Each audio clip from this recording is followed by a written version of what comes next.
there was a shift that was happening in the industry. Some of the top agents that I have partnered with, I started to see them move to this Real Brokerage. I'm like, what the hell is Real Brokerage? Then I saw more people move over, and then finally I had to acknowledge that the industry was changing. People were moving here for a big reason. What I love about the Real culture is a culture of collaboration. So then that we're leveling up with a nationwide group of high producing, talented versus just our own little bubble here. As we continue to move forward, just the world of tech, as you mentioned, has just changed so drastically. And speaking about AI in the future, and that's going to be such a massive, massive impact to not only how agents do their jobs themselves, but also, how clients and consumers utilize the real estate industry. Being with Real, I feel a lot more well equipped to handle those challenges than I did before.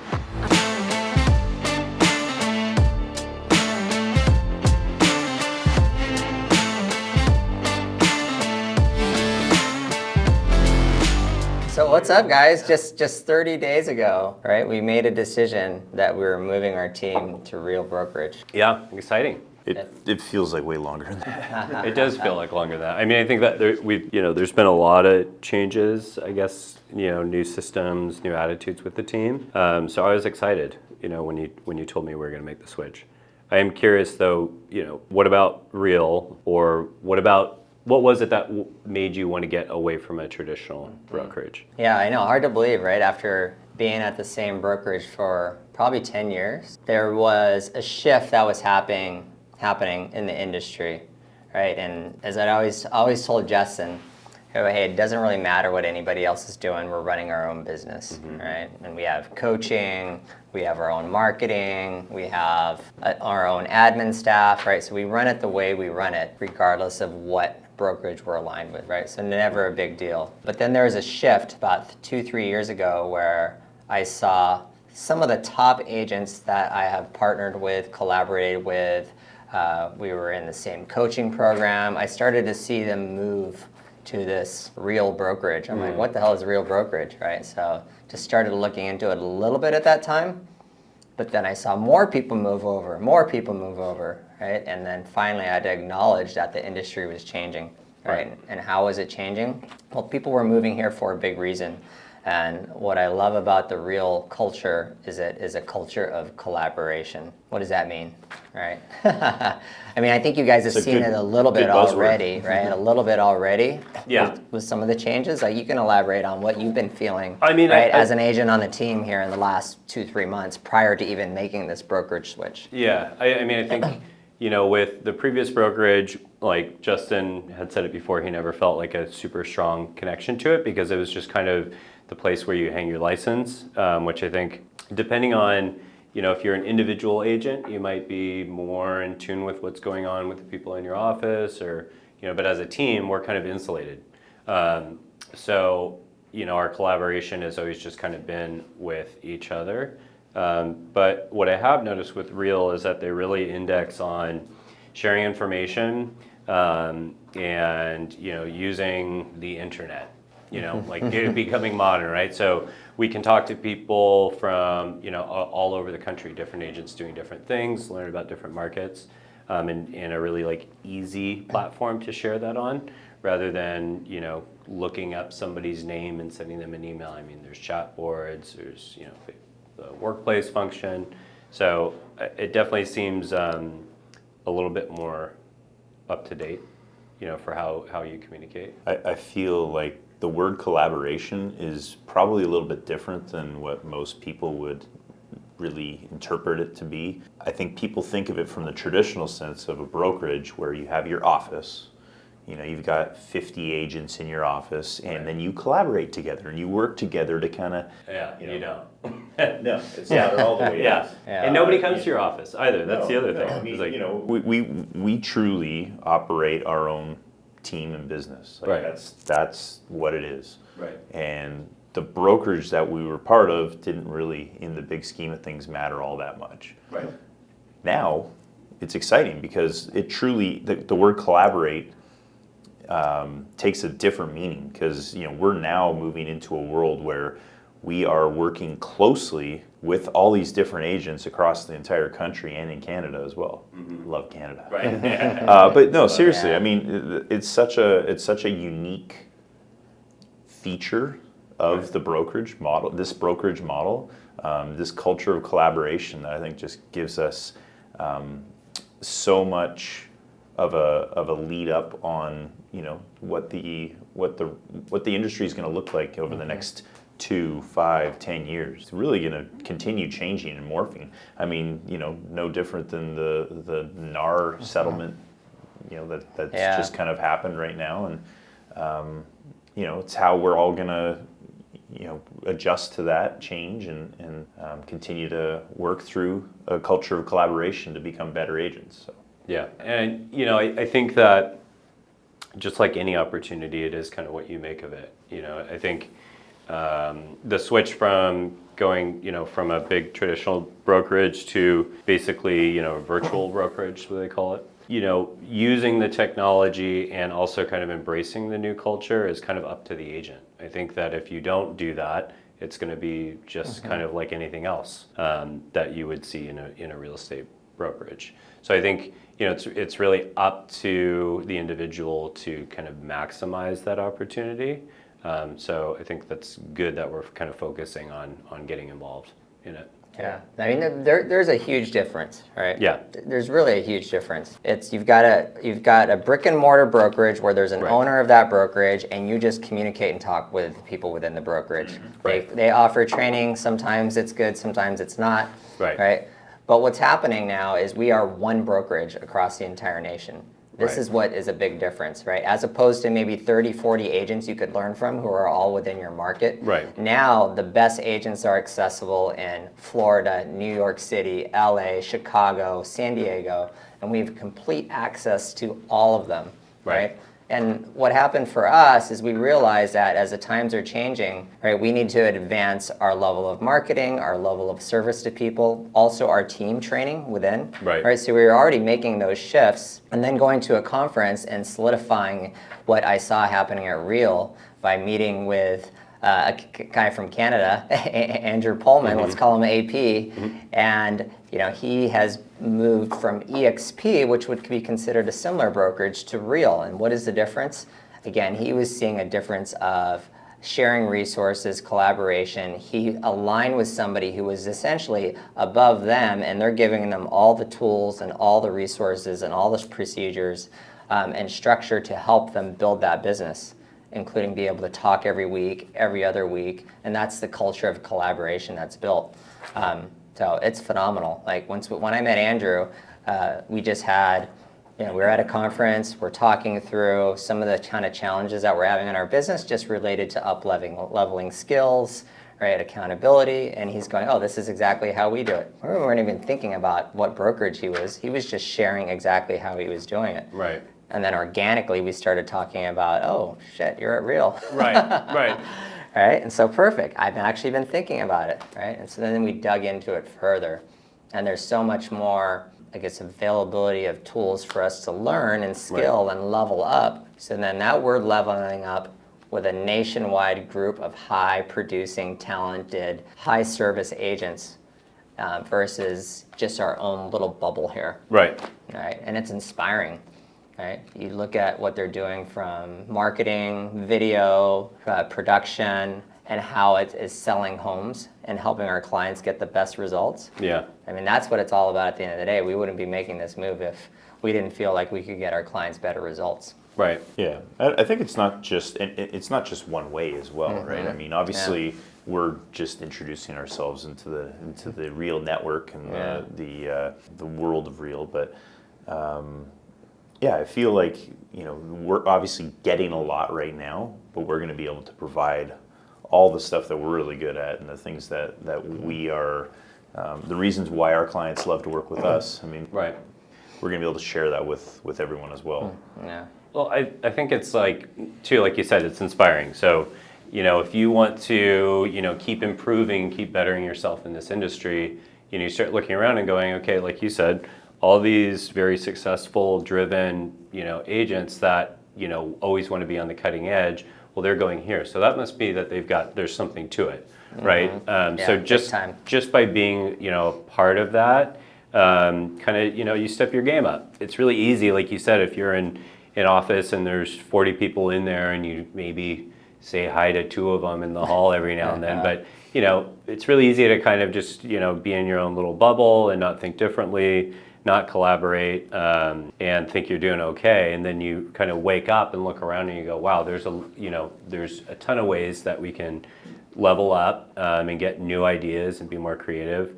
So you want to be surrounded by that. Yeah, I mean, we were already delivering some of the highest quality marketing and service to our clients as possible, and then you see what's happening, and then you see there's another level. There's another way, right? yeah. And it's a level of not just marketing, right? It's a level of our skills, right? Our ability to, if we're representing a seller, right, just do a better job of getting more people into the property, being able to sell the property even better, give the client a better result, a faster result, Right. utilizing all the latest tech. Right, tech is what? What did I mean by tech? Right, it's the power of social media right now, and the power of video, and the power of marketing, and the power of exposure. As good as we may think we are at there's social another media level. and whatnot, I mean, that it's true though. I mean, the best of the best when it comes to online profile, they're at Real.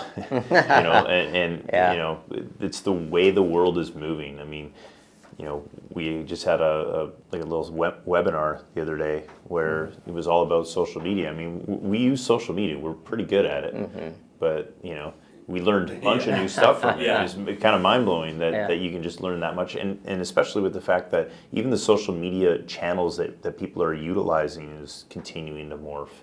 YouTube is becoming that much bigger, and the world of Facebook is still helpful, but it's not kind of the number one anymore. Maybe it is still, but I mean, pretty good has never been our standard, right? Right. So it's just saying there's ways to level up and be better, right? And it goes from the level of service and marketing that we're delivering our clients, and even for us, right, as agents, like how we show up every day. Right. Right. I always love this saying, which I've always told Isabella, which is, "Show me your friends, and I'll show you your future." Right? Because you're going to be exactly like your group of friends there. And so we had our awesome little team bubble. And we didn't get much, I guess, inspiration or motivation from the others in our older office. Right. And now, in this online world, right, our network is really big, and in this virtual world, you don't need to physically be in the same room to be able to pick up stuff and learn and be better and be energized. Yeah. Well, and I mean, and that's the whole thing is that, the virtual brokerage is, it really has had zero effect. Like if we were in a building right now that had Real on the outside of it, it wouldn't matter. You know what I mean? Like we're still operating, as a team together, but now we're able to be inspired and and learn something new from a lot of other people, rather than just kind of sticking within our own little space. I think you can kind of I guess max out on your potential if you're not being surrounded, or you hit a ceiling, if you're not being surrounded by people that might make you go, oh, I didn't think about that, or oh, this person is doing it this way.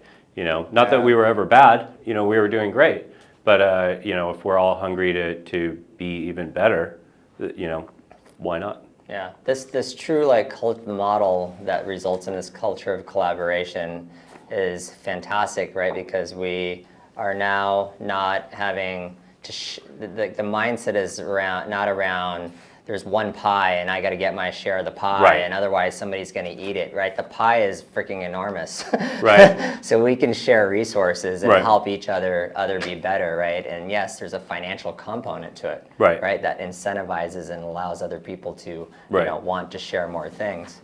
But we can pick up the phone and call the #1 leading team in Utah, right? That is selling 750 homes right now. And that's we actually started that training right before we ever even went to Real. Right.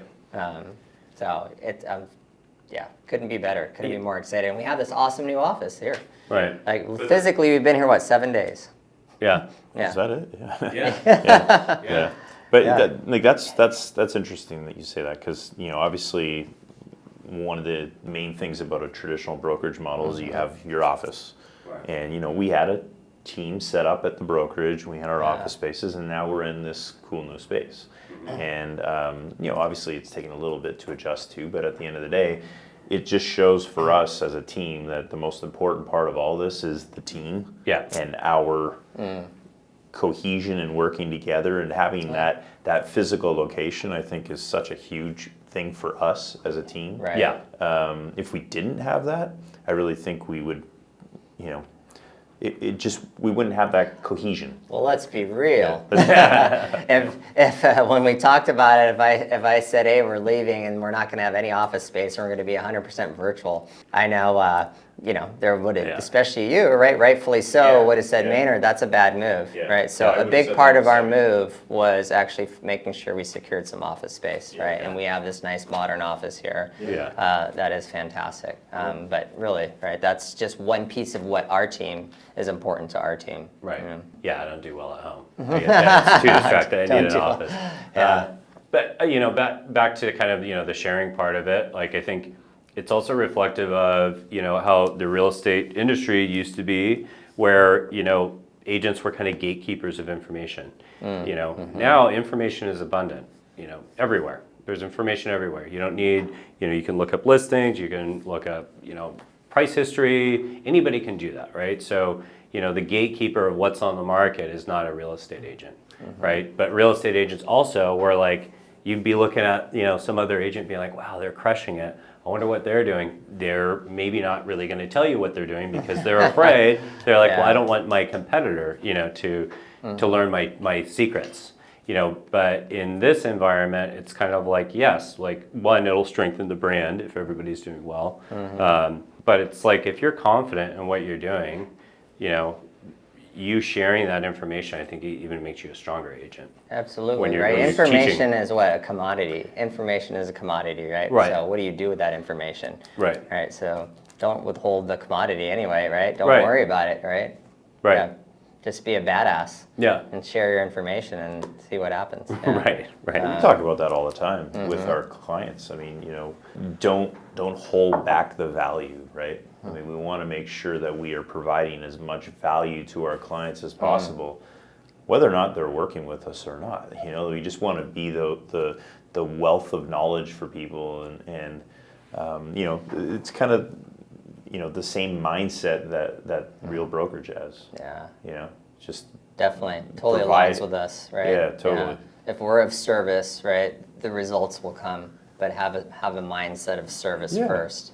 Right. So you had been thinking about this for a while. Like, was there what was the tipping point where you finally go, it's time to say it's yes? Funny, right? When I had the conversation first with somebody about, it's like 18 months ago, I think, originally, right? An awesome guy, Jason Cassidy, out of San Diego, who had moved there. I respect completely. And then again, like over time, right?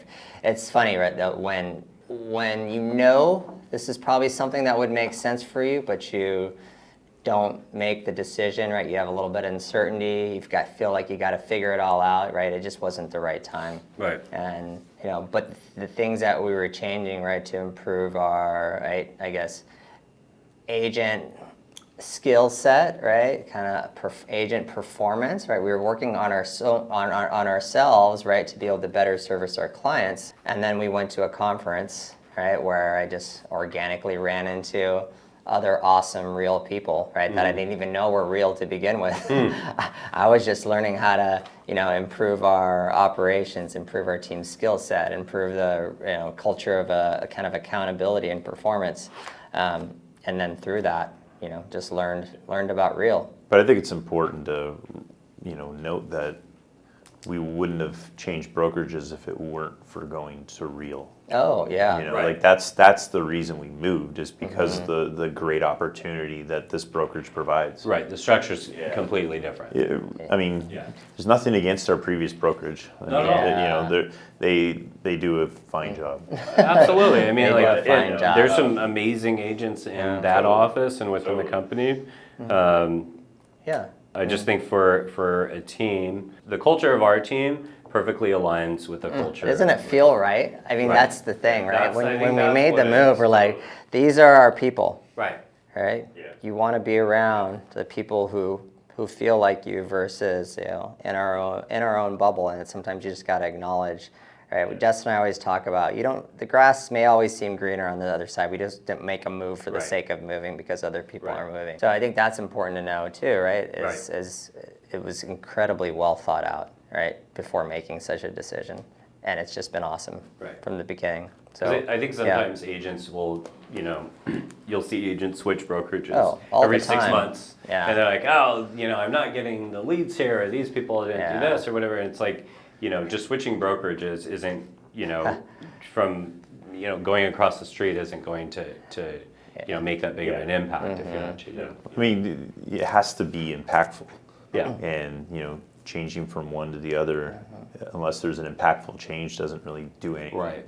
The way you can think about the way people sell houses now, I mean, it used to be, let's stick a sign in the ground, we'll put it on the MLS and see what happens. Exactly. Take some good photos. Totally. All that stuff is standard, right? Yeah, and it still is absolutely but people relevant. still don't do it. But it still is absolutely relevant. But that's not what's going to truly push the needle as we continue to move forward. Yeah. I mean, just the world of tech, as you mentioned, has just changed so drastically, and I mean, we're gonna hopefully on our podcast have a guest speaking about AI, in the future, and that's going to be such a massive, massive impact to not only how agents do their jobs themselves, but also how clients and consumers utilize the real estate industry. I mean, but being with Real, I feel a lot more well equipped to handle those challenges than I did before. So I think that's a huge, huge factor. I mean, definitely we can feel the industry-leading tech that is available, whether it's like the training resources or the mindset or, our president at Real, Sharon Srivatsa. I had the good fortune of knowing him for like 9-10 years ago, and then seeing him grow and develop, top agents, grow a California brokerage from small to massive and kind of sell it off. And the way he does it with just a very well-controlled, like nice, thoughtful mindset. He's just an incredibly sharp business person, right? So when I saw him become president last year, that was like another thing. I'm like, okay. Right, it's all coming that's together. That's not a sign, right? Let's make that move. And when we think about the changes in real estate, and here we are now with the NAR Settlement, National Association of Realtors Settlement. That is definitely going to change things, right? Change the industry. It feels good to be aligned with a company that is going to be on top of the changes, right? So when you think about those changes, right, aside from commissions and who charges what and all the logistics of it, I think the biggest shakeout is people are going to be way more selective on which agent they choose to either represent them in the sale of the home or represent them in the purchase of the home, because it's fully transparent about who pays who. Right. Well, let's talk about that, about the NAR settlement. So, I was kind of surprised, honestly, not at the settlement. And I think every real estate agent has their opinions of NAR and what they do. I mean, for me, like, NAR is not a big part of my life or my job or what I do at all. Like, I don't think about it, right? But I know, what they do behind the scenes, and the lawsuit stemmed from some people who unfortunately felt like they were misled or were misled by their agents of, commissions for selling being negotiable. Like alleged price fixing. Alleged price fixing, right? Right. So think that commissions were standard and set in stone, and they had to pay this. Which was surprising to me because every listing I've had, everything's up for negotiation. I mean, we're negotiating what we're going to pay on the buyer's side, what the listing side's going to take, who's paying for staging, blah blah blah.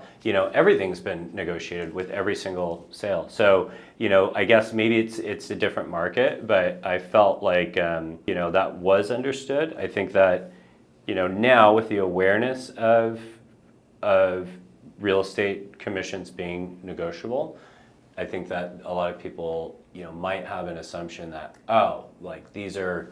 this is a price fix, and it should be 90% less because they're just taking Right. this. But I think that negotiable doesn't mean that the agent is always going to accept nothing, right? So it'll be interesting to see. I don't know if they have good skills to negotiate on their. I mean, the funny thing about compensation negotiation is that the best agents are the ones that you want working for you, and they're the ones who are going to be able to negotiate the compensation to make sense for them as a business person. Yeah, and negotiate Yeah. the best deal for your buyer. That's my point, right? though, is like they're Negotiate going to for be the best seller. negotiators, right? Yeah. So, Right. at the end of the day, it's not going to change things drastically for us as real estate agents if we are good at our jobs. If you're not good at your jobs, then it's going to impact you severely. And I think, with this whole NAR settlement, it's going to affect certain states way more than it's going to affect us here in Washington State, especially with, the new buyer brokerage, agreements that are now mandatory in Washington State as of the beginning of 2024. All we're doing is we're just simply taking that same framework and changing it a little bit and making it a little bit more, continuing to make it more transparent. Right. And so we obviously don't know what that's going to look like. I mean, it's all hypothetical at this point. Who knows how the market will How it's all going to shake out. Like in 5 years. Totally. But I think Yeah. what's most important that people realize is that the seller hires a listing agent and the buyer hires their buyer's agent. Right. Yeah, and It's as simple as each that. one is required to pay them directly. Correct. Right. And they both have compensation that is negotiated based on what, like, you got two individual contracts. Right. And then, it just happens that, hey, the seller wants to sell their house and they're going to offer compensation to the buyer's agent on behalf of the buyer. Why would they do that though in this new market, right? Just to be a devil's advocate. Yeah. Why would the seller actually pay a buyer brokerage compensation anymore? Yeah, well, right. I mean, that's a great question. I think right now the reason is because most buyers can't afford to compensate their agents.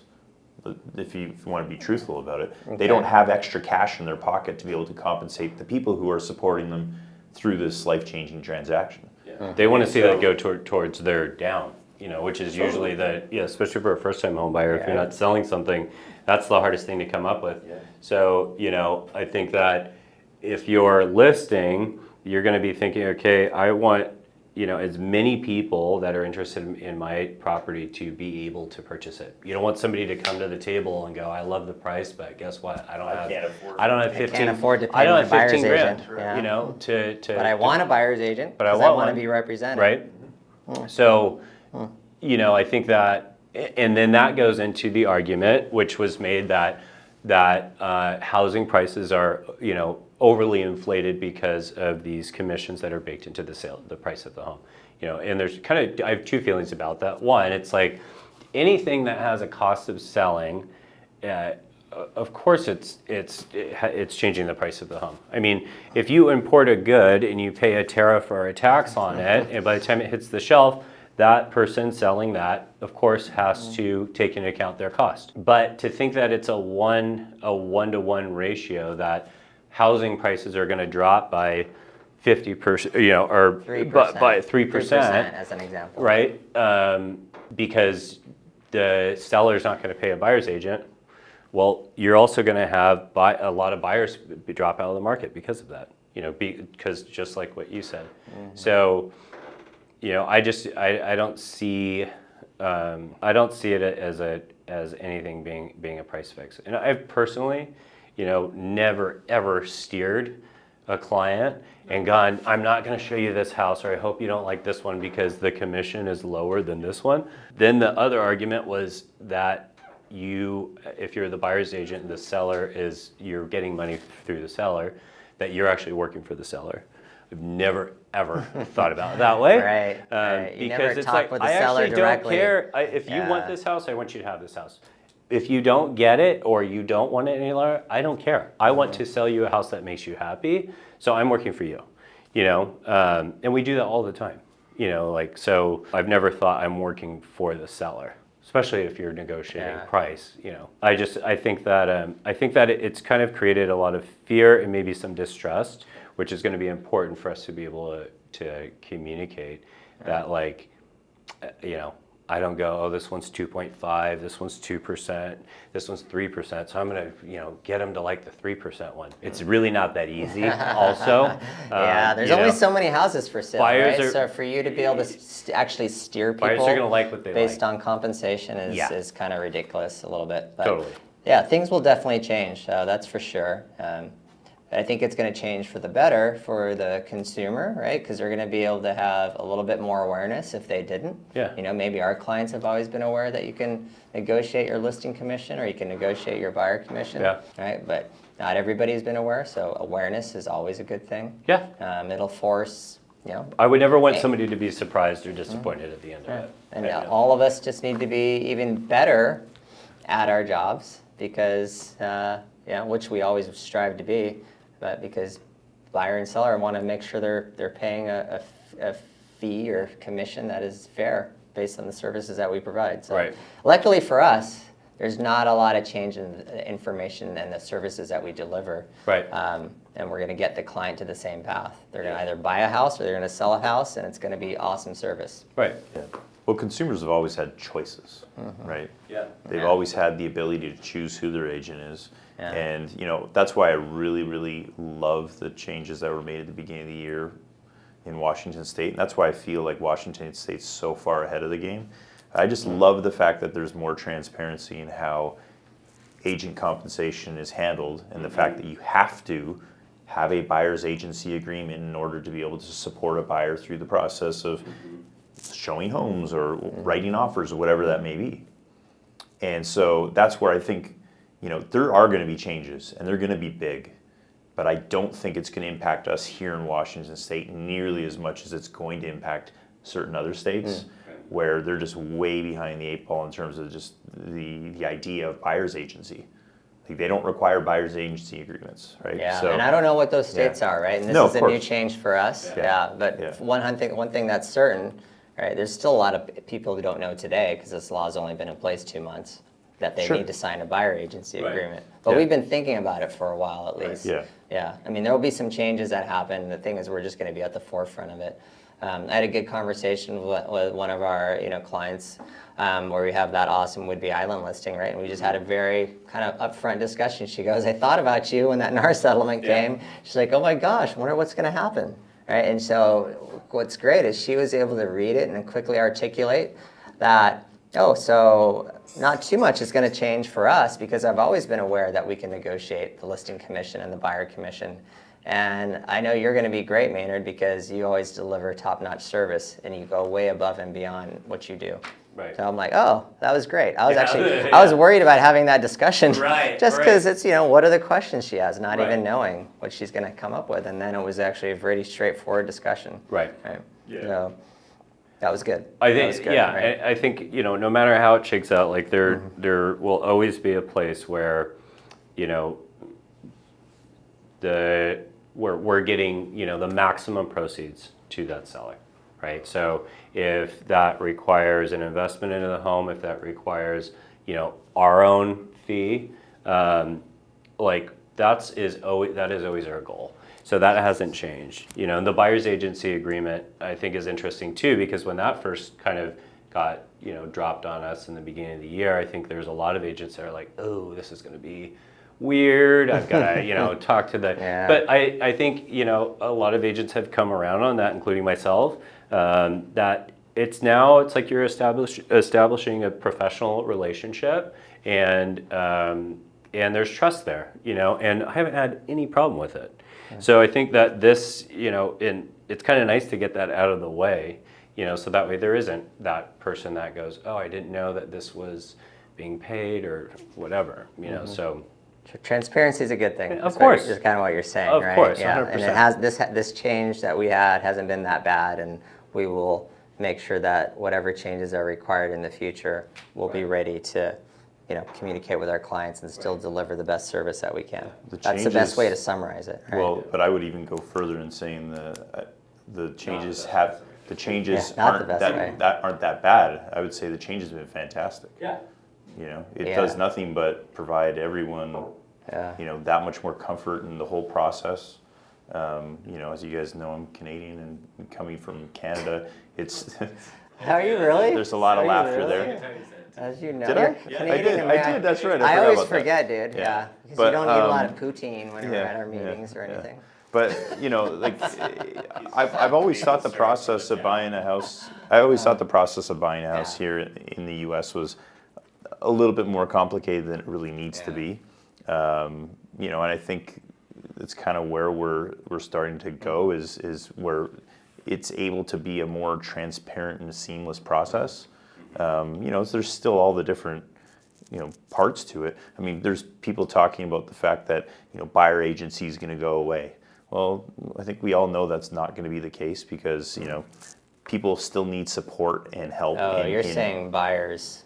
A buyer's agent. People needing a buyer's agent is going to go away. Correct. Yeah. Yes. And Disagree.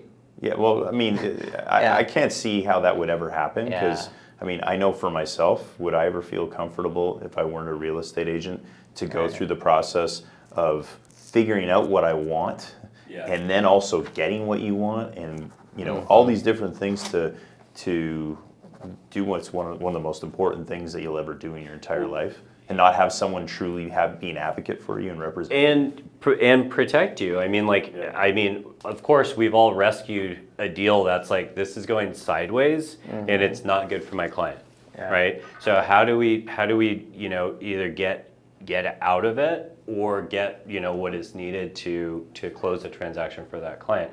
You don't know that that's going to happen when you write up the offer. You don't know that when you go see the house. So some of them go really smooth and it's it's great and we all hope for that. But when it goes sideways, that's where if you're not doing this, as a professional, it could be major consequences. So I think that's where, of course, the more awareness around negotiating commissions. We'll probably compress some commissions, and there'll probably be some other industries that come out of this, which will be interesting. Like very discounted. We'll go open a door and draft a contract and then bye-bye. And if that's what you want to do, then that could be a great business for somebody to start up. But I think that there will always be the need to have proper representation for as a buyer. I just think it's up to agents that we now need to be able to communicate what we do, what the value is. If you go talk to a lawyer and you're interviewing, you need a lawyer for something, they're going to tell you what they do and their skill set. Sometimes when you meet a real estate agent, they just go, "What do you think of the house?" And you don't know anything about them or what they're actually doing for you.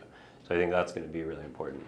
People like to feel like they are being advocated for and are truly known, like they're being listened to. Yeah. And if you're talking about the person who just simply opens up a door and writes up a contract, does that person really have your best interest at heart? I mean, I think we all know the answer there, and I just think. I mean, okay, sorry. Well, no, go. We have opened up a door and written a contract before, and it doesn't mean that we didn't have their best interests at heart. But I wouldn't necessarily. I think you're bucketing like the speed of. Like if someone opens the door and writes a contract, that doesn't mean that they don't have their best interests. I think that's fair. That's just a lumping up a That's fair. Humans in general do not have an issue. Actually, they almost want to make sure that another human is compensated for the effort that they put in, as long as they see the value. I think the big issue was that the industry has gotten to a point where general public sees no value because there's not enough of us actually delivering the value. And there's maybe not even enough awareness of what value is happening because we do so much behind the scenes. Right. So actually being able to articulate what happens behind the scenes versus going, hey, this is what I get paid. It's not necessary for you to even know what's going on. Now it's actually maybe more important for us to know all the stuff that it does go on behind the scenes and not just protect them, from and shield them from it, right? And then just be completely transparent about everything that is going to happen or could happen, which is why you're hiring me. It's like if you open up the door, you write a contract, they win the house, they get what they want, they go, wow, that happened really quick, and that was really easy. He made how much? And you're like, you're welcome for you feeling like it was so easy because it wasn't easy, right? And so that's kind of the interesting part of it, is that when it goes really smooth, they're like, oh, this is really simple, I've never personally, of course, had anybody question that with me, but I'm just saying, I think that's the idea, right? Is that well, what do you guys actually do? Yeah. That's always the question. And I think it's a fair question, because that's the question that you ask any other professional. What is it that you do? Yeah. Why, And that's what we need to answer, right? Absolutely. And I didn't mean to like cut you off, Justin, because No, I think it's fair. it was just saying that somebody opens a door and writes a contract doesn't have your best interest. But we have been in situations, in fact, my most recent client, I met her, I opened up the door. She liked the property. I wrote the contract, right? But there is a lot of other stuff that is happening. You mean you didn't go, hold on, let me That is happening, let me show right? you 40 other homes and work Yeah, for you for I a did year it. and not I get did you it. what you Yeah, want. but You got her what she wanted. Got her what she wanted, but there is all those other pieces of things that are going to happen. So I just didn't want to generalize that if somebody actually is in that situation, then that means that, I get what Justin was saying, like there are agents out there that literally put in no effort into finding the house for the client. They just like wait for them to say, oh, I want to go see this, I want to go see.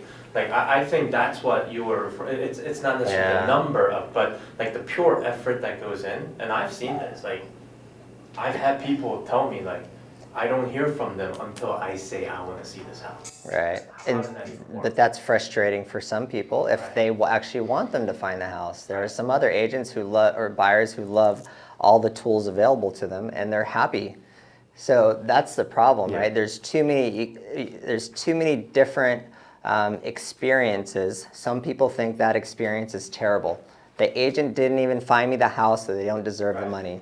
Another person goes, I found the house, my agent was awesome. He helped me make sure that once I found the house, I did everything smoothly, everything went well, and they find value. The problem is we have so much disparity, right, and experiences for the industry, and there are a bunch of shitty agents out there. Well, it starts with asking. It starts with talking to the client. I think what you're getting at is that if you're not you don't take any interest in understanding the client, why this makes sense for them, and being a human being, and just saying, okay, well, what do you want to do? What do you want me to write in this box? All right, you're basically just using your license at that point. That's somebody who's not maybe has your best interest. They're just an order taker.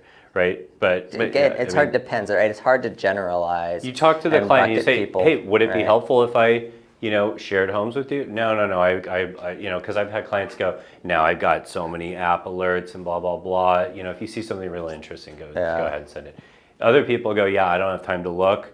Can you, only send me the best homes out there on the market?" But that's where it's like that's being a professional. Like talk to your client and get to know your client. How they want to be communicated with, what's going to work for them. I mean, straight up ask them, what do you, Here are what would you like to 20 see in a real things that estate I agent? do, right? And what do you find most valuable? This is what I do, like this is how I normally operate. Like, what are you looking for in a real estate agent? And then they tell you, and then guess what? You go and do those things. Like,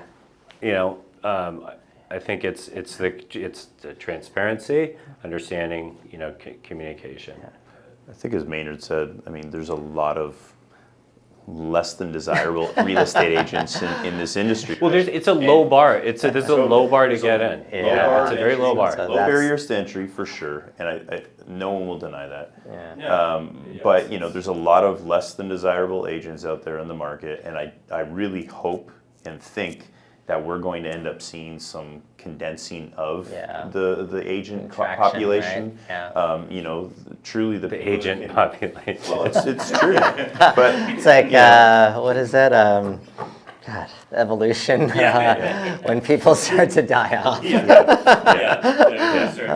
But it's true. I can't remember the name for it. But you look at the fact that the best agents are going to be the ones who continue to succeed and continue to thrive in this market. And when we're talking about value and compensation, I mean, especially as the less desirable agents slowly move their way out of the market, it's going to be the ones that have the skills and have the knowledge and have the support networks to be able to best service their clients that are going to be the ones succeeding. And so saying that, I always think back to Okay, well, you can call an electrician to go, like, let's say you had this electrical issue, and like the switch won't work, and you're like, oh, I can't figure it out. And let's say you even know a lot about electronics, and you can go and you can try and figure it out.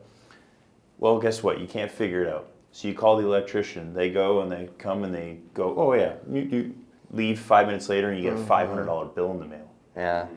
And they only did 5 minutes worth of work. Well, they did 5 minutes worth of work because they got They're $20 experts. for the 5 minutes of labor, or $480 for the knowledge that they have Specialty. to go through the process. And I think that's really no different than what we're going to see in our real estate industry, is the fact that, you know, people are going to understand that we are no different than any other service industry where, you know, we are we're experts in our industry.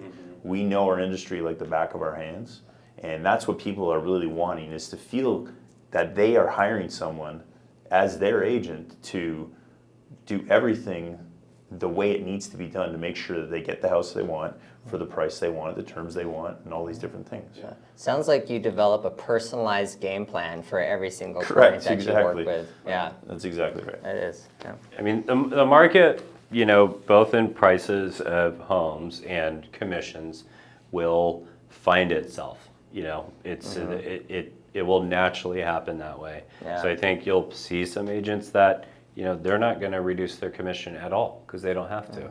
You know, because either their skill set or their niche or what they're doing, you know, and then you're going to see some agents that will be like, hey, everybody's aware of this, everybody's asking for it. So they're going to take a segment of buyers that are looking for that and that level of service, whatever that means. So it's totally fine. You know, I think that you know, people's style, their ability, their income, their clientele will all, you know, match together because that's how the market works. Yeah. Did we just come out with a new series? Man, I don't know. This is like, Yeah. this is good conversation. Like, is this like I don't the Seattle Real Talk? Maybe. Yeah. I don't know. Seattle Real Talk. That's Yeah. right. We'll have to wear the hats Good. next time. Yeah. Market disruption's a good thing. We But do yeah. have to vacate the conference. We do. Yeah, it was Right, good. that was it. I was kind of ready to stop 15 minutes ago, but it Oh, just were kind of you? kept going. Yeah. So anyway, good.